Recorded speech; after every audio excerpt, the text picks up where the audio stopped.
Worship is an expression of our heart that leans towards God, surrendering our life and choosing to believe in Him in every single detail of our life. In good days, we worship Him. Even in bad days, we also worship Him. The heart of worship. Mari kita dengar firman Tuhan, saudara-saudara, dan judul firman Tuhan pada sore ini adalah The Secret of Praise and Worship. Rahasia dari pujian dan penyembahan. Ada banyak kita tidak mengalami kuasa Tuhan karena kita nggak tahu bahwa dalam pujian dan penyembahan itu ada sesuatu yang luar biasa yang bisa kita terima kalau kita melakukan pujian dan penyembahan dengan benar. Mari kita baca terlebih dahulu dalam Mazmur 117 ayat 1 sampai dengan yang kedua. Mazmur 117 ayat 1 sampai 2. Saya akan bacakan, saudara perhatikan dengan baik. Pujilah Tuhan, hai segala bangsa.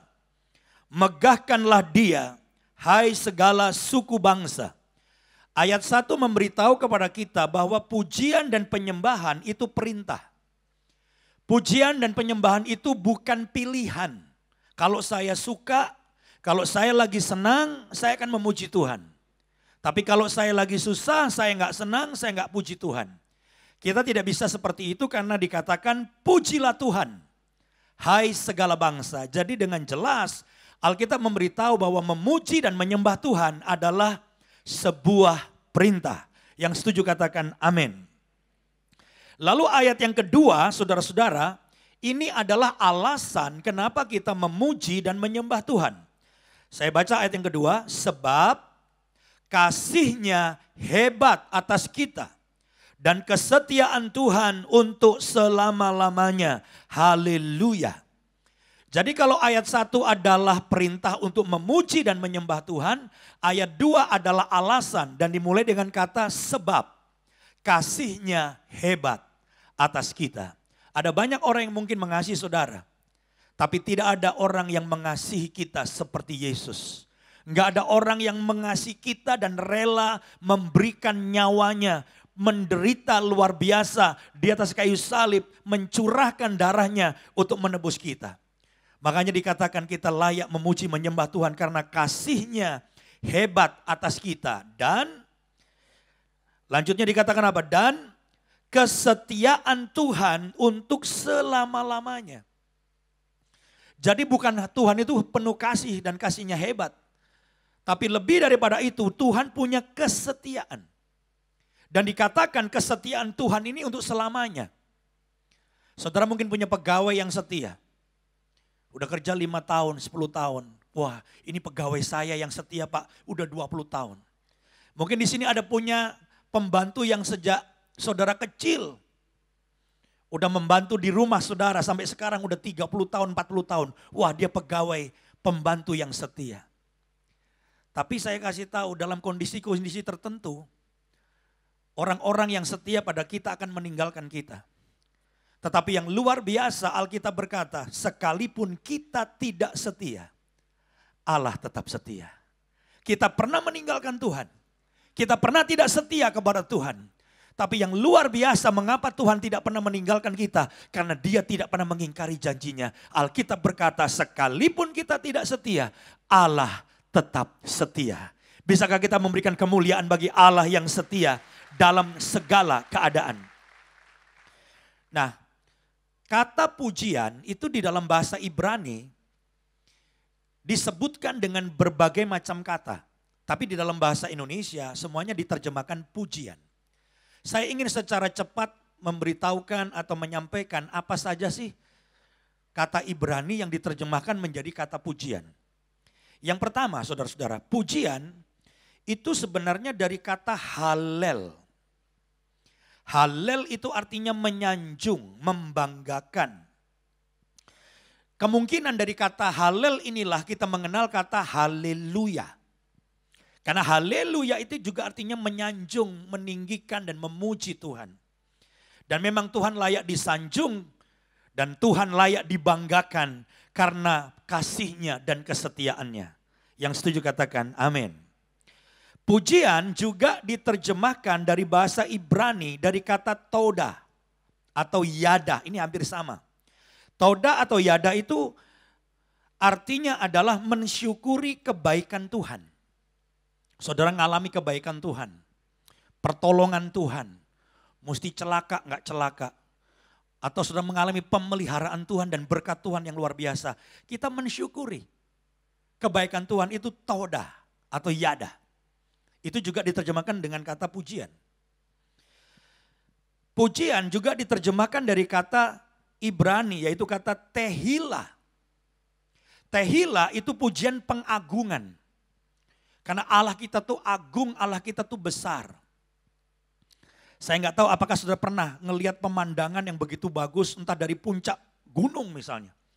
Lalu saudara lihat pemandangan begitu bagus, matahari mulai terbenam, kemerah-merahan. Lalu saudara berkata, oh engkau Allah yang agung, engkau pencipta. Dan kadang-kadang air mata kita meleleh saudaraku. Saya adalah orang yang gampang menangis. Kalau berurusan dengan masalah Tuhan. Saya bisa menangis di malam hari hanya gara-gara lihat bintang. Saya kalau lihat bintang tiba-tiba saya merasa Tuhan itu agung. Tuhan itu besar. Karena apa saudaraku? Karena bintang yang kita lihat pada satu malam. Ada kemungkinan bintang itu sudah nggak di situ. Kenapa? Karena bintang itu jaraknya bukan kilometer atau mile. Bisa ribuan tahun cahaya. Atau ratusan tahun cahaya. Saudara bayangkan begitu jauhnya. Tiba-tiba saya membayangkan alam semesta begitu besar. Coba kalau kita misalnya belajar tentang alam semesta. Bumi ini masuk galaksi apa? Galaksi apa? Bima Sakti. Saudara tahu Bima Sakti itu ada banyak yang seperti tata surya yang kita kenal. Seperti bumi, terus ada Pluto dan lain sebagainya. Itu kan pusatnya matahari, betul nggak? Untuk tata surya ini aja, manusia belum bisa menaklukkan. Nggak bisa sampai ke matahari. Padahal di galaksi Bima Sakti itu ada banyak semacam kayak tata surya itu. Dan manusia sulit untuk keluar dari galaksi Bima Sakti.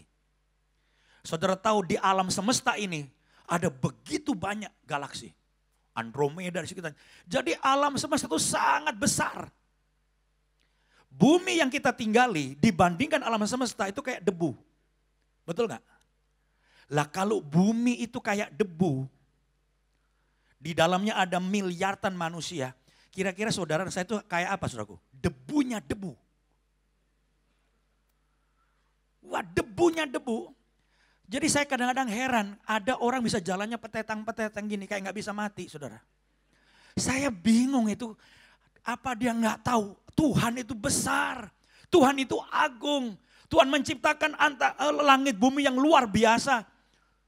Dan seluruh alam semesta yang luar biasa. Tehila, engkau agung, luar biasa, itu tehila. Lalu sabak itu sorak-sorai kemenangan. Ini bukan menang sama tetangga atau menang sama mertua, saudaraku. Menang atas persoalan, menang atas masalah. Kita bersorak-sorai, memegahkan, berteriak. Nah ini sabak. Semuanya ini diterjemahkan menjadi pujian. Nah dalam perkembangannya kemudian kita mengenal ada pujian dan penyembahan, betul? Kita mengenal departemen kita pun pujian dan penyembahan. Nah kita perlu tahu, kalau dalam perjanjian lama semuanya ya pujian. Tapi sebenarnya kemudian dipisah menjadi pujian dan penyembahan. Apa bedanya pujian dan penyembahan? Ada yang bilang kalau pujian beatnya cepet pak, sambil tepuk tangan, itu pujian. Dan kalau penyembahan biasanya lagu slow menjelang khotbah, itu penyembahan. Nah menurut saya ini kurang tepat. Kalau dari beatnya. Tapi sebenarnya ada yang paling mendasar, beda pujian dan penyembahan. Dan saya ingin saudara semua tahu. Mungkin ada yang sudah tahu, ada banyak yang tahu. Tapi banyak juga yang belum tahu apa bedanya pujian dan penyembahan. Nah secara singkat, beda pujian dan penyembahan begini. Kita memuji Tuhan karena perbuatannya. Jadi pujian itu fokusnya perbuatan Tuhan. Lalu penyembahan gimana? Kita menyembah Tuhan karena apa saudara? Pribadinya. Sebab nggak mungkin perbuatannya yang disembah, pastinya pribadinya.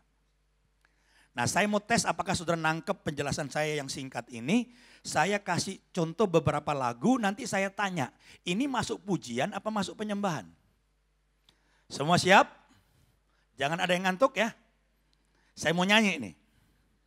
Ya.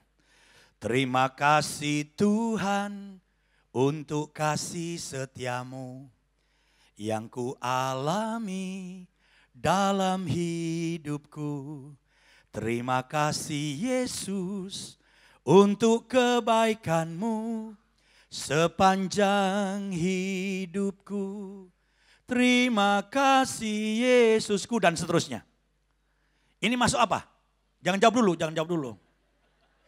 Ini terlalu semangat ini. Mulia, mulia bagi anak domba. Mulia, mulia bagi anak domba. Sebab engkau mulia dan seterusnya. Saya mau tanya, mulia bagi anak domba, pujian apa penyembahan? Kenapa? Kenapa? Karena pribadinya. Terima kasih Tuhan untuk kasih setiamu yang ku alami dalam hidupku. Pujian apa penyembahan? Kenapa? Udah mulai pintar nih saudaraku. Semua jemaat NDC pintar-pintar. Udah benar ini. Jadi setuju nggak bahwa pujian dan penyembahan tidak ditentukan oleh beat? Sebab lagunya dua-duanya lagu slow. Tapi yang satu masuk pujian, yang satu masuk penyembahan. Holy, holy, holy are you Lord. Holy, holy, holy are you Lord. Pujian apa penyembahan? Kenapa? Kita menyembah ke pribadi Tuhan yang kudus. Kita menyembah kekudusannya. Semua udah lulus ujian, ambil hadiahnya di depan. Tepuk tangan saudara-saudara, haleluya. Nah itu bedanya pujian dan penyembahan. Nah sekarang kita masuk pada intinya adalah waktu kita memuji dan menyembah Tuhan, apa yang terjadi ketika kita memuji dan menyembah Tuhan? Saya mau kasih ada 3 hal saja. Bisa 4, bisa 5, itu bisa. Tapi saya mau kasih tahu 3 hal saja apa yang terjadi waktu kita memuji dan menyembah Tuhan. Yang pertama, waktu kita memuji dan menyembah Tuhan, yang pertama adalah Tuhan hadir saat kita memuji Dia. Tuhan hadir saat kita memuji Dia. Berapa banyak saudara yang percaya bahwa Tuhan hadir di tempat ini sore ini? Yang percaya Tuhan hadir, lambaikan tangan saudara. Yang percaya. Puji Tuhan, ini semua percaya. Ya, hampir semua percaya. Pertanyaannya, kenapa saudara percaya Tuhan hadir? Boleh pakai ayat lain. Beda-beda ayat boleh. Gak hafal tempatnya gak apa-apa, bunyinya aja. Setuju gak kalau kita bilang kita percaya Tuhan hadir karena ada ayat yang menjanjikan 2-3 orang berkumpul dalam namaku, aku ada di antaramu. Setuju? Kita bukan 2-3 ini, kita ribuan nih. Ini kalau kelihatannya 2.000 lebih nih. Jadi kita percaya Tuhan hadir di tempat ini, setuju? Tapi boleh pakai ayat lain juga. Dalam rangka menjelaskan Tuhan hadir waktu kita memuji Dia. Nah ayatnya di mana? Mazmur 22 ayat 3. Coba kita lihat. Bisa ayat 3, bisa ayat 4. Biasanya kalau terjemahan bahasa Inggris dan Indonesia itu beda satu ayat. Mazmur 22 ayat 3. Saya bacakan, sudah perhatikan baik-baik. Padahal engkaulah yang kudus, yang bersemayam di atas puji-pujian orang Israel. Jadi dalam ayat ini Tuhan menjanjikan sesuatu yang luar biasa. Pada waktu umatnya memuji dan menyembah Tuhan, Alkitab berkata Tuhan hadir. Tuhan turun di tengah-tengah umatnya. Dikatakan Tuhan bersemayam di atas pujian dan penyembahan umatnya. Jadi hari ini saya mau pastikan Tuhan hadir di tempat ini. Kenapa? Karena kita memuji dan menyembah Tuhan. Yang percaya Tuhan hadir, sekali lagi kita berikan kemuliaan bagi Tuhan. Haleluya. Dan saudara bisa membayangkan kalau Tuhan hadir. Pejabat aja kalau hadir selevel menteri ada aura yang berbeda. Kalau Presiden Jokowi yang datang, wah beda juga. Nah ini Tuhan Yesus, presiden di atas segala presiden, hadir di tempat ini. Alkitab mencatat kemana saja Yesus pergi, orang berbondong-bondong datang. Kenapa? Setiap kali Yesus datang di satu kota, sesuatu yang luar biasa terjadi. Yesus datang, mujizat terjadi. Yesus datang, hal yang luar biasa terjadi. Itu sebabnya saya percaya kalau Tuhan ada di tempat ini, harapkan sesuatu yang besar. Karena sesuatu yang besar sedang terjadi di tengah-tengah kita. Yang percaya, sekali lagi kita berikan kemuliaan bagi Tuhan. Haleluya. Jadi ini yang pertama saudaraku. Kenapa pujian penyembahan itu penting? Karena Tuhan hadir. Makanya selalu saya bilang jangan remehkan pujian penyembahan. Tuhan hadir. Waktu kita memuji menyembah Tuhan. Yang kedua, pujian mendatangkan kuasa dan pertolongan Tuhan. Jadi saudara-saudara ketika kita memuji dan menyembah Tuhan, kuasa Tuhan datang. Ini ada hubungannya juga dengan bagian yang pertama, dia bertahta. Dia bukannya cuman hadir. Tuhan hadir ngapain? Iya hadir aja, nggak begitu. Sebab pada waktu kita memuji dan menyembah Tuhan, maka kuasa Tuhan bekerja dan pertolongan Tuhan dinyatakan. Kalau kita memperhatikan dalam Alkitab, begitu banyak hal yang terjadi, tapi kita mau ambil salah satu contoh ya, dalam 2 Tawarikh pasal 20. Coba kita lihat. 2 Tawarikh pasal 20 ayat 21 dan 22. Ini satu hal yang kayak orang gila. Kenapa? Ini orang Israel mau perang. Orang Yehuda, orang Israel mau perang, menghadapi koalisi 3 bangsa. Amon, Moab, orang pegunungan Seir, ini 3. Koalisi nyerang.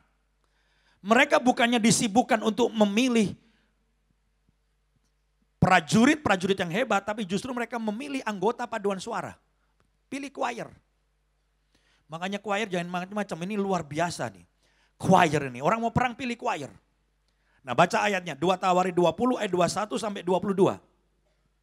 Setelah ia berunding dengan rakyat, ia mengangkat orang-orang yang akan menyanyi nyanyian untuk Tuhan dan memuji Tuhan dalam pakaian kudus yang semarak pada waktu mereka keluar di muka orang-orang bersenjata. Jadi dipilih anggota paduan suara untuk nyanyi. Mereka keluar di depan orang-orang bersenjata. Sambil berkata, nyanyikanlah nyanyian syukur bagi Tuhan. Bahwasanya untuk selama-lamanya kasih setianya. Jadi paduan suara maju dan mereka mulai nyanyi. Bersyukur kebaikan Tuhan untuk selama-lamanya. Dan tiba-tiba, ayat 22. Apa yang terjadi? Tiba-tiba. Ketika mereka mulai bersorak-sorai dan menyanyikan nyanyian pujian, dibuat Tuhanlah penghadangan, dihadang oleh Tuhan. Penghadangan terhadap Bani Amon dan Moab. Dan orang-orang dari pegunungan Seir yang hendak menyerang Yehuda sehingga mereka terpukul kalah. Jadi saudara tahu orang Israel tuh nggak perang. Mereka cuma milih paduan suara, mereka nyanyi. Waktu mereka menyanyi tiba-tiba hadirat Tuhan turun. Itu musuh dihadang saudara-saudara. Caranya gimana? Nanti baca di rumah kita bisa ketawa. Ini 3 bangsa Amon, Moab, orang pegunungan Seir. Ini satu koalisi bisa berantem sendiri. Amon dan Moab bersatu ngelihat orang-orang pegunungan Seir sebagai musuh. Jadi orang-orang pegunungan Seir dihabisin dulu. Sama orang Amon dan orang Moab. Setelah habis mati semua saudara-saudara sisa 2. Orang Amon dan orang apa? Moab. Begitu selesai mereka lihat, oh kayaknya ini musuh gua juga. Akhirnya Amon dan Moab bunuh-bunuhan. Habis mati semua. Begitu orang Israel habis nyanyi, mereka bergerak maju mau perang, mereka bingung. Kenapa mereka bingung? Mau perang gak ada musuhnya. Di mana musuhnya? Udah mayat semua. Bergelimpangan mayat Orang-orang dibantai semuanya, bunuh-bunuhan sendiri. Dan mereka datang tuh bukan untuk perang, tapi untuk apa? Menjarah. Karena orang perang kan bawa barang, dijarah, diambilin. Karena semua udah mati. Saya beritahu pada saudara, ketika kita memuji dan menyembah Tuhan, sesuatu yang luar biasa terjadi, pertolongan Tuhan dinyatakan. Ada seorang pendeta namanya Derek Prince. Kalau saudara hobi baca buku dan belajar, saudara akan kenal siapa Derek Prince. Dia pengkhotbah, penulis buku, pengajar Alkitab yang luar biasa. Derek Prince punya istri yang sakit. Istrinya Derek Prince punya kaki yang aneh. Meliuk-liuk kakinya. Jadi kakinya itu nggak lurus, jadi agak bengkok dan keluar masuk gitu. Dan itu menimbulkan rasa nyeri yang luar biasa.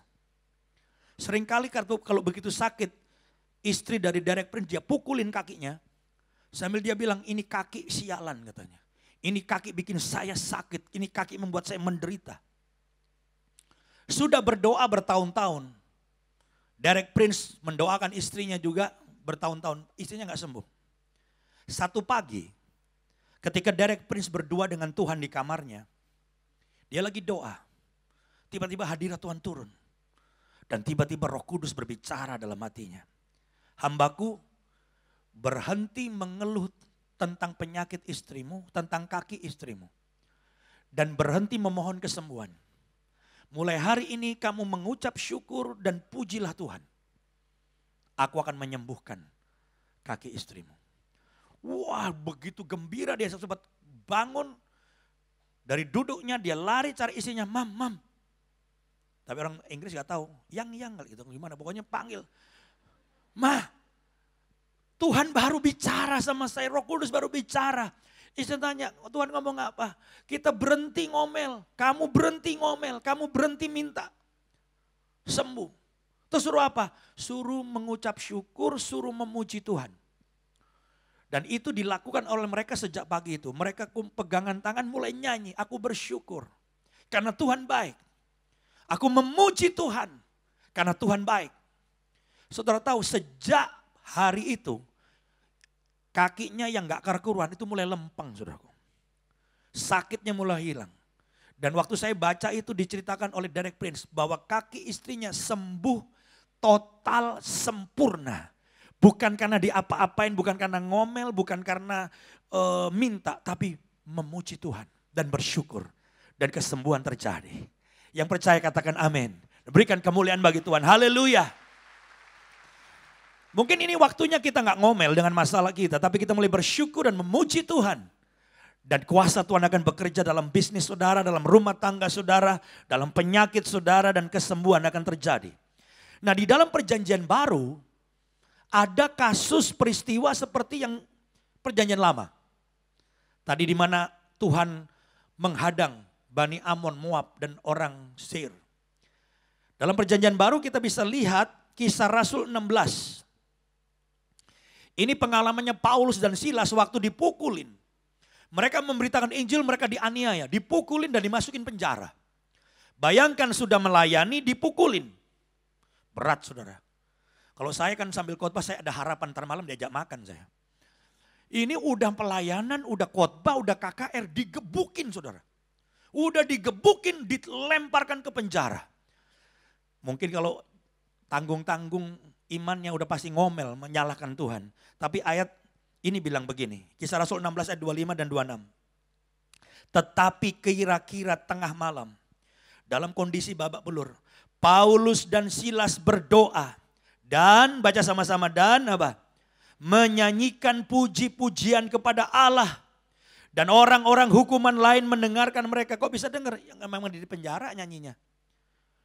Orang hukuman lain dengar dan mereka bingung, gila nih dua orang. Udah digebukin nyanyi malah. Tuhan baik, anugerahnya baik, kekal. Tetapi waktu mereka nyanyi memuji Tuhan, ayat 26 terjadi. Dan ini tiba-tiba nih. Akan tetapi terjadilah gempa bumi yang hebat. Sehingga sendi-sendi penjara itu goyah. Dan seketika itu juga terbukalah semua pintu dan terlepaslah belenggu mereka semua. Ini dahsyat. Waktu kita memuji Tuhan, saya percaya bisa terjadi gempa di sini. Tapi ini bukan gempa bumi biasa nih. Jangan takut saudara. Ada yang bilang, wah gempa-gempa. Enggak. Ini gempa lokal nih, cuma di situ doang. Supaya apa saudaraku? Supaya penjara itu terbuka. Rantai itu terbuka. Kalau ada gempa bumi ilahi di tempat ini, saya percaya setiap rantai yang membelenggu kita akan terlepas. Setiap persoalan kita ada jalan keluar, ada pertolongan Tuhan dan kemenangan Tuhan dinyatakan untuk setiap kita. Yang percaya katakan amin. Dan berikan kemuliaan bagi Tuhan. Haleluya. Saya ingat satu cerita nyata. Ini kisah nyata. Seorang gadis di Australia. Gadis di Australia ini saudaraku usianya 30 lebih. Menjelang 40. Dan dia stres berat. Kenapa? Karena belum menikah. Dan juga punya masalah lain. Memang wanita itu saudaraku bisa stres kalau berat jodoh. Ada yang senyum-senyum. Wanita itu biasanya kalau cantik ya. Usia 21, 22, 23 itu bunga yang mekar. Dan kalau dia cantik banyak kumbang datang. Dan dia akan bangga sekali. Lalu dia akan berkata, kamu tahu nggak siapa saya? Jadi kalimatnya kalau gadis cantik umur 21, 22, 23, 24 tuh, lu tahu nggak siapa gua? Padahal dia juga bingung siapa dia juga nggak tahu saudaraku. Kamu tahu nggak siapa saya? Wah, kadang dia membanggakan, dia cantik, dia hebat. Tapi begitu dia lewat 24, masuk 25, dia mulai serius. Kalau tadinya main-main, yang penting dia senang, banyak orang suka. 25, dia mulai menyaring. Kalau orang datang suka, dia mulai pertanyaannya adalah berubah, bukan siapa saya. Tapi pertanyaannya menjadi, siapa kamu? Kamu yang datang naksir saya, siapa kamu? Bagaimana kepribadian kamu? Kepribadian itu maksudnya mobil pribadi, rumah pribadi, pabrik pribadi. Bagaimana kepribadian kamu? Wah 25, 26, 2. Tapi kalau belum nyangkut juga 27, 28, 29. Ganti kepala 3. Banyak yang stres. 31, 35, wah ketiga, wah berat. Banyak yang minta didoakan. Pak Pendeta doakan saya. Saya stres, kenapa? Kepala saya udah 3. Saya jawab tenang, kepala kamu tetap 1. Nah ini 30 lewat nih, dia stres. Dan kalau orang stres, misalnya orang jelek, stres itu tambah jelek. Wow. Dia jadi orang yang suka cemberut, tambah gak ada yang suka sama dia. Tapi suatu hari, dia datang dalam sebuah KKR. Di Australia, mungkin Hillsong, mungkin. Tapi saya percaya Tuhan pakai semua gereja. Dalam KKR itu dia nyanyi dan dia mulai dijamah Tuhan. Dengar khotbah, dia dijamah Tuhan. Dan malam itu dia mengambil keputusan terima Yesus. Dan malam itu begitu dia terima Yesus, hidupnya berubah. Dia menjadi wanita yang bersuka cita. Tadinya murem panjang wajahnya. Kayak pepaya Cibinong. Sekarang wajahnya bulat kayak melon saudaraku. Wah dia suka nyanyi. Tiap pagi dia kalau bersihkan, dia tinggal di apartemen. Dia sambil bersihkan lantainya sambil nyapu, dia nyanyi. Dia buka jendela, dia bersihkan jendela, dia nyanyi. Dan karena dia baru jatuh cinta sama Yesus, lagunya Saya Cinta Yesus. Tahu kan lagunya? Saya cinta Yesus, saya cinta Yesus, saya cinta Yesus. Pokoknya saya cinta Yesus. Rupanya apartemen dia tuh berhadapan-hadapan dengan apartemen lain, deket. Dan ternyata di level yang sama, tinggallah seorang bujangan. Dan namanya bujangan tentunya belum menikah. Usianya juga sudah agak lewat-lewat 40. Dan bujangan ini terganggu, ini penghuni baru nih. Padahal dia penghuni lama, tapi dulu kan belum kenal Yesus, gak pernah nyanyi. Sekarang dia nyanyi terus, saya cinta Yesus. Waktu nyapu masih pelan-pelan. Begitu buka jendela, makin kencang suaranya. Dan rupanya bujangan ini terganggu dengan lagu pujian dan penyembahan dari gadis mau sicap ini saudaraku. Mau 40 tahun ini. Lalu dalam hatinya si bujangan bilang, saya tungguin kamu. Jam berapa kamu suka buka jendela? Dan dia lihat jamnya tuh sekitar antara jam 7 sampai setengah 8. Berkisar di situ, beda-beda menit lah. Dia buka jendela, terus dia bersihin jendela. Sambil nyanyi, saya cinta Yesus, saya cinta Yesus. Dia tungguin, harinya sudah ditetapkan, dia udah nunggu di belakang jendela. Begitu garis itu nyapu, dia biarin dia tunggu. Hatinya berdebar-debar kan. Begitu dia nyanyi, dia buka jendela, makin kenceng kan. Saya cinta Yesus, langsung dia buka jendela, bang. Berhadapan-hadapan si bujangan sama si gadis itu. Dia udah mau ngomong nih, dalam hati udah siap nih. Kamu gadis nyanyi saya cinta, gak tahu malu kamu. Dia mau marah gitu. Tapi begitu dia buka jendela, dia lihat gadis itu sedang menyanyi. Wajahnya penuh kemuliaan, saudaraku. Orang kalau nyanyi itu gak perlu ditarik-tarik mukanya, penuh kemuliaan. Jadi si cowok ini, si bujangan ini ngelihat wajah gadis ini kok penuh kemuliaan Tuhan. Dia gak ngerti kemuliaan Tuhan tapi kok cakep gitu. Dia mau marah gak jadi. Tapi kata-katanya kalimatnya keluar tapi nadanya halus. Kamu kok suka nyanyi ya? Gitu. Terus kok kamu nyanyinya lagunya cinta-cinta gitu? Ceweknya siam-siam. Apa kamu gak malu? Dia diam aja. Kalau saya misalnya bilang sama kamu, saya cinta kamu. Lalu wanita bilang, memang itulah yang saya harapkan. Kira-kira seperti itulah saudaraku. Singkat cerita, mereka kemudian turun ke bawah, kenalan. Dan akhirnya mereka ikut RL, kalau NDC ya. Dan akhirnya mereka menikah. Dan ini kisah nyata saudaraku. Makanya kalau saudara lagi belum nikah nih, berat jodoh, nyanyi. Nyembah Tuhan. Nanti saudara keluar ngantri di depan, ada cowok yang lewat wajahmu. Dan tiba-tiba wajahmu penuh kemuliaan Tuhan. Dan tiba-tiba saudara janjian di bawah dan jangan lupa undang saya. Jadi intinya adalah terjadi mujizat. Orang Israel menyanyi memuji Tuhan, terjadi mujizat. Paulus dan Silas menyanyi memuji Tuhan, menyembah Tuhan, terjadi mujizat. Cewek ini berat jodoh, dapat mujizat juga. Jadi hari ini saya tidak tahu persoalan saudara. Tapi saya ingin kita berkata, aku mau memuji dan menyembah Tuhan. Dan aku tahu ketika aku menyanyi, memuji dan menyembah Tuhan, kuasanya akan turun atas hidupku. Dan pertolongannya tersedia bagiku hari ini. Yang percaya berikan kemuliaan bagi Tuhan, haleluya.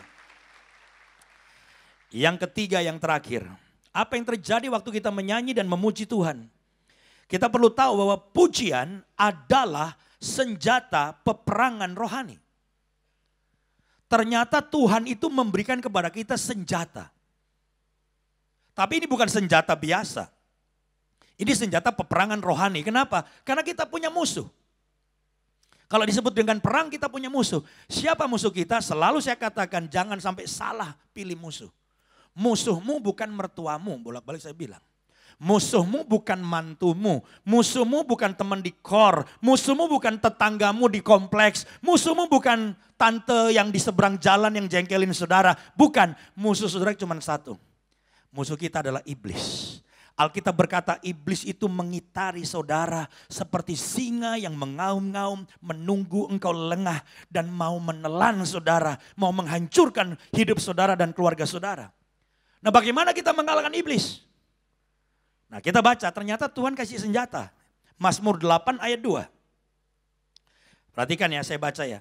Dari mulut bayi-bayi dan anak-anak yang menyusu telah kau letakkan dasar kekuatan karena lawanmu untuk membungkamkan musuh dan pendendam. Jadi dalam ayat ini Alkitab bilang dari mulut bayi dan anak yang menyusu Tuhan itu meletakkan senjata. Senjata untuk menghancurkan musuh, membungkam musuh. Dan iblis itu seksi cuap. Dia suka bikin kita gak ada harapan. Lu bahaya, lu bisa mati kanker. Lu sekarang bisa bangkrut. Itu seksi cuap, itu mesti dibungkam itu. Karena iblis tanpa sadar melemahkan saudara. Lu gak punya harapan. Hidup lu akan mati sebentar lagi. Engkau akan hancur. Itu seksi cuapnya iblis. Itu gimana membungkam musuh kita. Tuhan memberikan senjata di dalam mulut bayi dan anak menyusu. Tapi ada yang nanya, senjatanya apa? Yesus menjawab. Saudara mau tahu jawaban Yesus senjata itu apa? Nah, ini perjanjian baru ayatnya. Matius 21 ayat 16. Tidak perlu ditafsir, jelas ayatnya. Matius 21 ayat 16 bilang begini. Lalu mereka berkata kepadanya, engkau dengar apa yang dikatakan anak-anak ini? Kata Yesus kepada mereka, perhatikan. Aku dengar, ini Yesus yang ngomong. Belum pernahkah kamu baca? Dari mulut bayi-bayi dan anak-anak yang menyusu, engkau telah menyediakan. Apa senjatanya? Puji-pujian. Siapa yang ngomong? Yesus. Kamu belum pernah baca? Dalam mulut bayi-bayi, aku sudah memberikan kuasa. Aku telah memberikan senjata untuk membungkamkan musuh. Seksi cuap, iblis yang menyerang kita, melemahkan iman kita. Dan senjata yang Tuhan taruh dalam mulut kita sejak bayi adalah puji-pujian. Jadi waktu kamu memuji Tuhan, Anda memuji Tuhan, saudara sedang menghancurkan musuh. Seksi cuap dibungkam. Jadi jangan dengar setan bilang kamu tuh gak ada yang mau sama kamu. Kamu akan gak menikah. Bungkam. Kamu akan menikah. Dan pasangan hidupnya yang terbaik. Kok ada diam? Saudara percaya? Pasanganmu sedang datang kepada saudara. Tuhan kasih yang terbaik. Haleluya. Memang ada orang menikah harus di atas 40 tahun. Supaya matang benar. Ada yang menikah terlambat tapi itu baik. Setan bilang kamu akan bangkrut. Tapi Tuhan bilang kamu tidak akan bangkrut. Aku akan pulihkan bisnismu. Orang-orang muda di sini berkata aku gak punya masa depan. Tapi Tuhan bilang aku punya masa depan. Itu bungkam mulut iblis. Dengan apa? Puji-pujian. Nyanyi. Saya ingat satu kali ketika saya melayani KKR Retret. Dalam KKR Retret itu Tuhan bekerja luar biasa. Dan banyak orang mengalami zaman Tuhan. Bubar kebaktian, ada satu anak muda saudara. Di tengah ibadah yang lain udah keluar tinggal dia sendirian. Badannya gede, tinggi gede. Wajahnya tuh angker, matanya melotot merah. Dan saya tahu ini orang dikuasai setan. Itu suaranya mendesis dan mengeram saudaraku. Itu digiring ke depan, didoakan sama panitia. Saya masih ada di depan. Panitianya ngusir setan dari semangat sampai lemes. Dalam nama Yesus keluar. Diketawain. Keluar. Itu lama-lama frustrasi yang ngusir. Kalau kamu gak keluar, saya yang keluar. Kira-kira gitu saudaraku. Gak mau keluar-keluar setannya. Waduh gimana ini? Saya di depan, panitianya udah lemes, dari semangat lemes suaranya hilang lagi. Keluar, kamu keluar. Diketawain aja. Tiba-tiba Roh Kudus mengingatkan saya. Suruh mereka menyanyi, memuji, menyembah. Udah saya bilang, udah. Kita jangan usir-usir terus, kita nyanyi nyembah Tuhan. Nanti hadirat Tuhan turun. Kan Tuhan janji. Siapa yang bisa tahan kalau Tuhan turun? Udah mereka nyanyi, ada kuasa dalam darahnya, lagu-lagu lama nyanyi, terus nyembah Tuhan. Tiba-tiba saudara ini badannya gede, bisa ambruk, buang. Diam, terus goyang, teriak-teriak, terus pes. Kayak ban dikempesin, set gitu. Ditungguin sadar matanya normal, senyum, dia udah lepas, AC air minum, lepas. Di situ saya ngeliat, wah dahsyatnya kuasa pujian penyembahan. Makanya ada begitu fanatik saudaraku, sampai di rumahnya khusus dia beli tape. Kasih speaker di mana-mana. Nyetel lagu pujian penyembahan 24 jam. Tiap saya mampir ke rumahnya pasti itu muter terus, CD-nya ganti-ganti tapi nyanyi terus 24 jam. Dia percaya kuasa Tuhan menghancurkan iblis biar nggak ada setan masuk rumah katanya gitu. Jadi kalau dia keluar negeri sebulan itu muter terus sebulan. Saya bilang bagus sih, tapi kalau lu nggak nyanyi, nggak menyembah Tuhan, cuman CD doang, setan juga ketawa kali. Jadi kamu yang percaya kuasa pujian penyembahan, setel CD boleh, tapi kita harus mendatangkan hadirat Tuhan. Bahkan di rumah kita harus ada mesbah doa. Doa suami istri sama anak itu powerful. Kenapa? Hadirat Tuhan turun. Jadi hari ini saya ingin katakan waktu kita memuji menyembah Tuhan, Tuhan hadir di tempat ini. Pemain musik bisa siapkan diri. Yang kedua apa? Waktu kita memuji dan menyembah Tuhan, apa saudaraku? Pertolongan dan kuasa Tuhan dinyatakan. Dan yang ketiga, saudara perlu tahu waktu kita memuji dan menyembah Tuhan itu senjata rohani. Bungkam musuh. Iblis yang membuat saudara selalu takut, gelisah, gak punya masa depan. Itu seksi cuap, tahu gak sih? Tempelin plester dalam nama Yesus. Kita dengar firman, kita punya masa depan. Kita bisa dipulihkan, keluarga kita bisa dipulihkan. Bisnis kita bisa dipulihkan. Dan percaya, bagi Tuhan tidak ada yang mustahil. Siapa yang menjadi pemuji dan penyembah, kita berikan kemuliaan yang paling meriah bagi Tuhan.